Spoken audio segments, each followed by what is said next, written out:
All right, I'm Ryan Berg. I'm Eric Masson.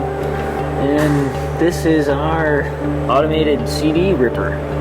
Yes, we were trying to mimic human motion when it came down to opening the CD case. And we knew we wouldn't be able to do everything with the robot, so our first thought was to use rotary actuators to open the CD case, similar to how a person opens a CD case and grabs the CD out and disassembles it.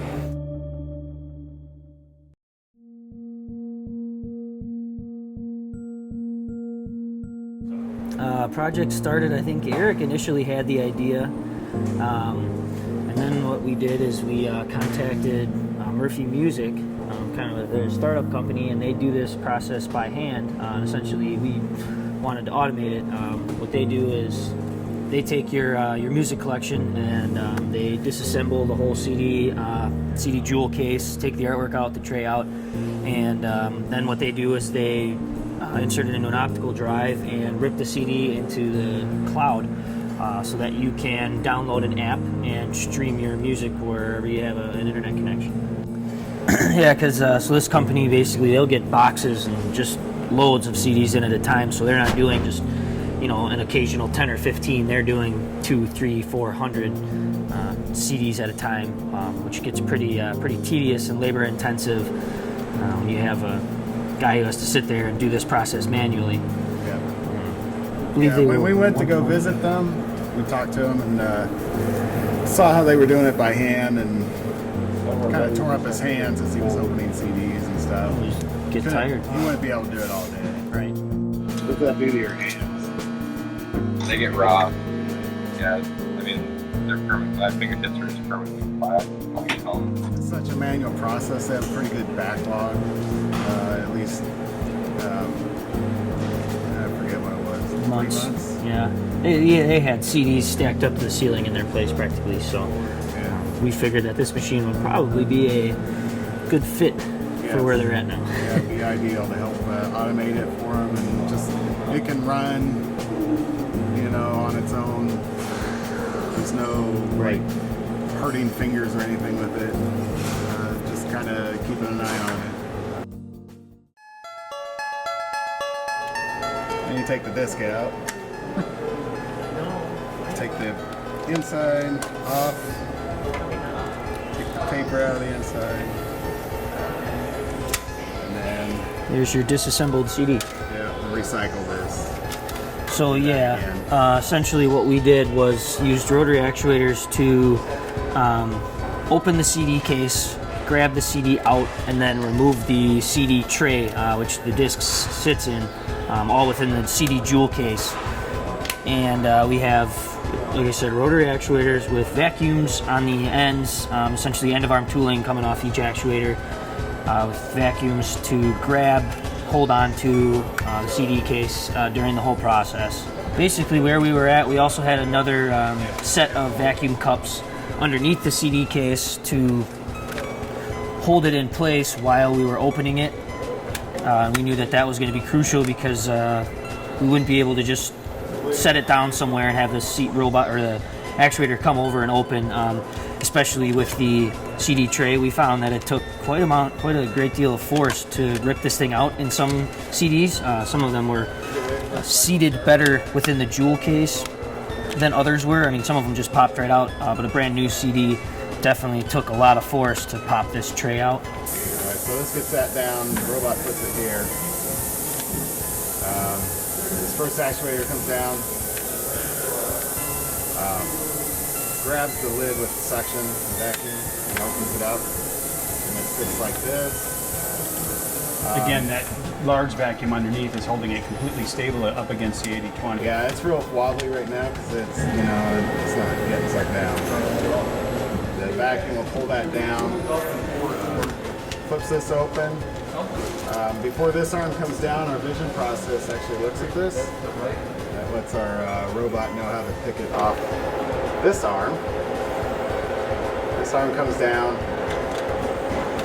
grabs a hold of the CD, pulls it out, and lets it sit right there. That gives the robot a location to come around and grab it.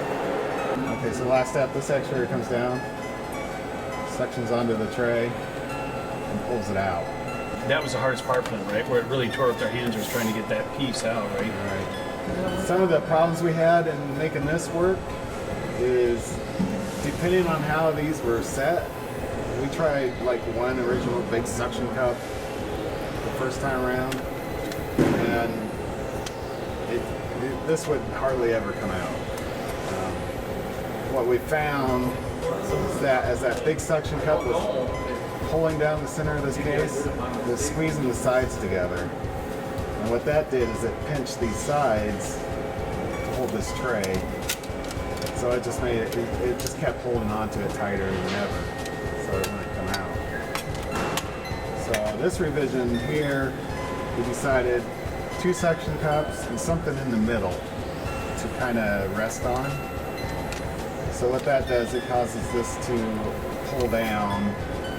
The middle keeps the middle high, or this piece here keeps the middle high, and it kind of separates the sides, so this will come out a lot easier.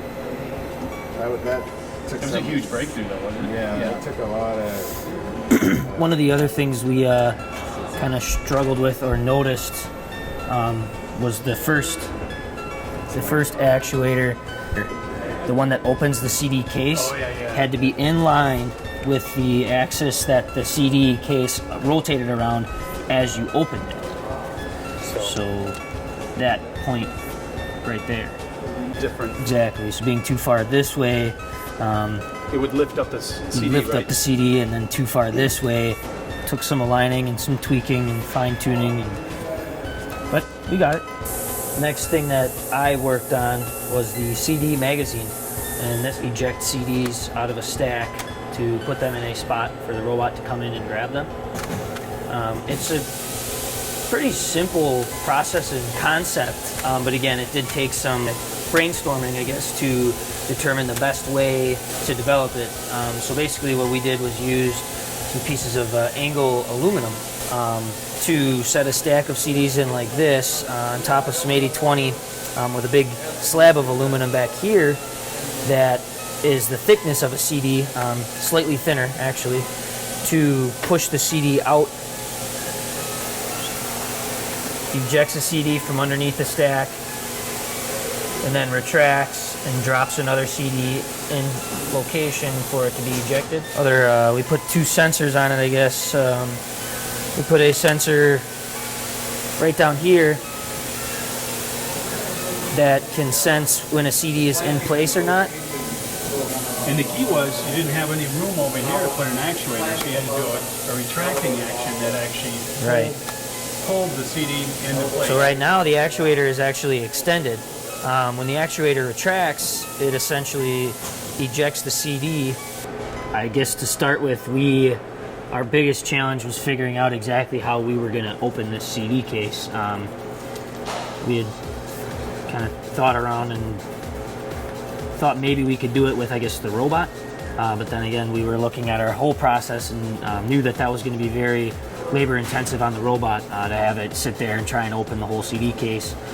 So then we had thought of linear actuators and lining up the actuators around the CD case to open the CD and disassemble it as much as we could, and then have the robot come in and kind of take care of the rest, grab the CD and the artwork.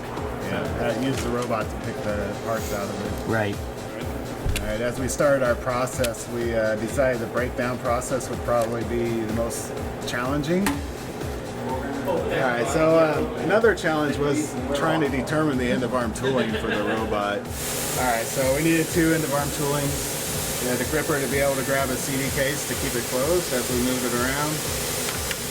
And then this vacuum to grab artwork out of the case and move it around, and also grab the disc and load it in and out of the drives. So within this is our power cabinet. Within it, we've got the quick disconnect, the fuses, and the frequency drive for our conveyor. We've got an e-stop, got a reset button, start, hold, and a clear faults button. We also have an indicator for system fault and a system power. Going inside the cabinet.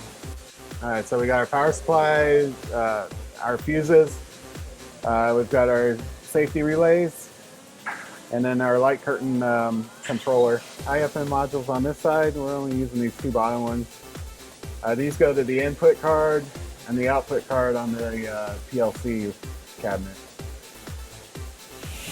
In order to interface with our CD drives, Murphy actually uses Raspberry Pis. The Pi is a little single board computer. And it just basically provides a USB interface to some SATA interfaces for the drives. They run some code on it to actually rip the CD, and then they send that data to a back-end server. This here is a Pi, Raspberry Pi. This is kind of ideal for us. A Raspberry Pi has I/O pins on it, and we are able to interface with those with our PLC. We had to get special 5-volt cards, TTL level, that gives us a lower voltage to work with the Pis, because they only work in 5-volt and 3.3 volt on these pins. So the Raspberry Pi gives us the ability to provide 2-way communication between the PLC and the Pi. The Pi is kind of, it's standard in the computing environment, but in an industrial environment it's not. So fortunately the Pi has digital I/O that we can use with our PLC and just look at discrete outputs and inputs. This gives us the ability to open and close drives or let us know when a drive is done. Also lets us know if the disk did an error. We're able to tell that in our PLC program. To the PLC, the PLC actually lets the robot know what to do next, whether to pick the disk or load a disk or reject a disk. Yeah. So advice to next year.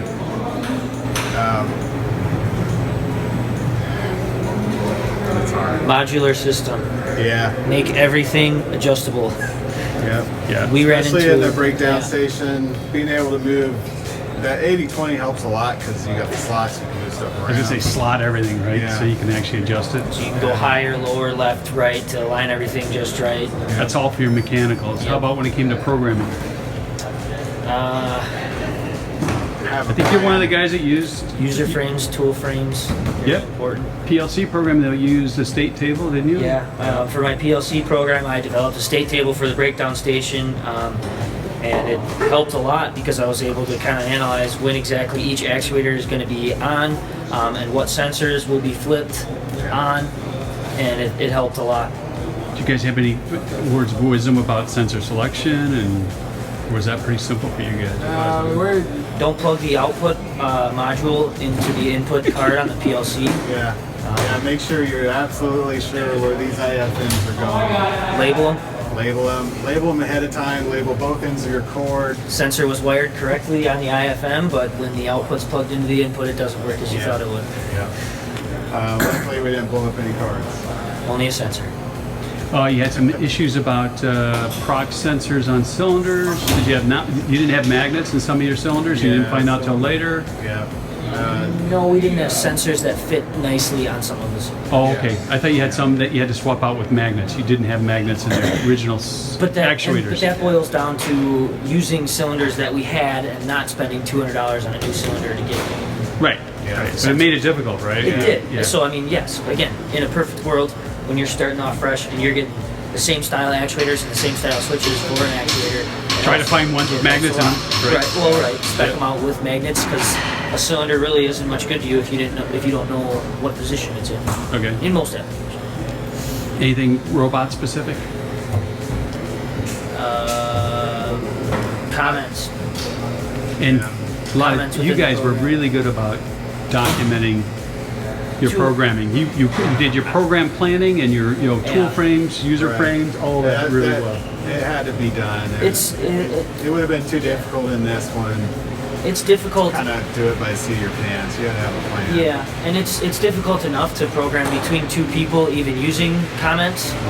And we kind of found that out where I know how the robot program works a lot better than Eric does because I obviously programmed it. And even with comments, it's difficult. So, but without comments, it's impossible. So, commenting your program. On that note, how did you guys divvy up what responsibilities?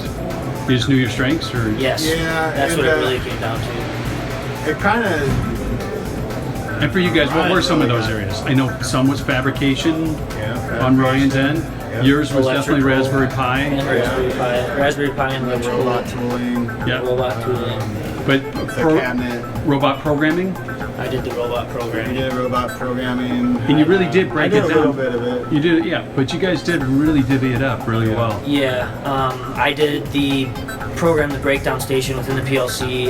Eric did a lot of the safety, clearing faults, robot startup stuff. How about any statements about motivation and not being pessimistic about the outlook of the Be future? be realistic. Be realistic and know that sometimes you're going to be SOL and you're just, life's going to suck and you're not going to finish it. Mr. Doomsayer ended up having everything just come through with swimming colors. I had one more thing. I was gonna say.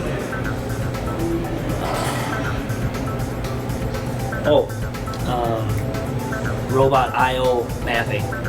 Oh, Pay very close attention to how. oh, and pizza. Pay attention to your pizza when This it's is done. This interview's over. Yep. All right. Lunch is here. I/O mapping, Ethernet I/O mapping. Yeah, You're saying? rack 89. Make sure that. Oh yeah, with the Yep. FANUC. If you don't know how many outputs and inputs you're going to be using, you might as well not even start mapping out your robot until you know that. Okay. Yeah, that was a learning curve, and trying to figure out exactly where your I/O starts in the robot and how it maps over to the PLC. Yeah, label everything, descriptions in your alias tags on your PLC. Yeah, definitely. As you're doing your PLC programming, label it as you go. Label your inputs, outputs, and don't label Just label all your inputs and outputs first. Don't label it output 4. Label it X sensor open switch. Whatever. One last comment. Project planning. Project planning. We found You can see by the drawing board. we varied quite a bit from our project plan. Yeah. But We you go have- back, try correct it, and then we would just vary again. And I'm not sure what the reasoning was. It's Because just every time we tried something, we found a different way to do it, or something didn't work. And or the urgency of something Right. changed. It helped you prioritize your tasks, did. right? Yeah. And work on what you needed to be working on. Yeah. It does help prioritize our tasks. Let us know what we need to get done first. And just have a list so you know what. It's the least needs sexy to be part. done. Least sexy part of your project. Yes. Yeah. All right. Thanks, guys.